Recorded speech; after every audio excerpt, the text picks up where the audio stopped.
ഞാൻ അത്ര തിക്കായിട്ട് എഴുതുന്നില്ല, ഒന്ന് ലൈറ്റായിട്ട് മാത്രമേ മുകൾ ഭാഗത്ത് കൊടുക്കുന്നുള്ളൂ കേട്ടോ. അപ്പോൾ നമ്മുടെ മാസ്റ്റർ പീസ് ആയിട്ടുള്ള കാജൽ നമുക്ക് എഴുതി കൊടുക്കാം.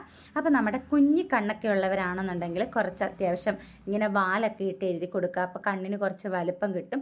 പിന്നെ ആ ഒരു കണ്ണിൻ്റെ ആ ഒരു കോർണർ ഭാഗത്ത് നന്നായിട്ടൊന്ന് ഷേപ്പ് ചെയ്ത് കൊടുക്കുക, ഒന്ന് നീട്ടി ഒന്ന് എഴുതി കൊടുക്കുക. അപ്പം നമ്മുടെ കണ്ണിന് കുറച്ചും കൂടി ഒരു വലുപ്പം തോന്നിക്കും.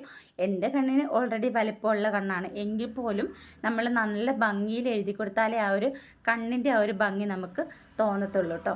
അപ്പോൾ ഞാൻ എഴുതി കൊടുത്തപ്പോൾ കണ്ടോ, മനസ്സിലായോ? ആ ഒരു വാലൊക്കെ ഇട്ട് സൈഡ് ആ ഒരു കോർണറൊക്കെ ഒന്ന് ഷേപ്പ് ചെയ്ത് കൊടുത്തപ്പോഴത്തേക്ക് ആ ഒരു കണ്ണിന് ഒന്നും കൂടി ഒരു എടുപ്പ്, ഒരു ഭംഗി നമുക്ക് ഫീൽ ചെയ്യും. അപ്പം ഇങ്ങനെയാണ് ഞാൻ വെറും ലൈറ്റായിട്ടാണ് ഈ കാജൽ പെൻസിൽ യൂസ് ചെയ്തിട്ടുള്ളത് കേട്ടോ. അപ്പോൾ ഒരുപാട് മേക്കപ്പൊക്കെ ചെയ്തു എന്നുള്ള ഫീൽ തോന്നാത്ത രീതിയിൽ നമുക്ക് വളരെ സിമ്പിളായിട്ട് നല്ല ഭംഗിയിൽ നമ്മുടെ കണ്ണുകൾ മനോഹരമായി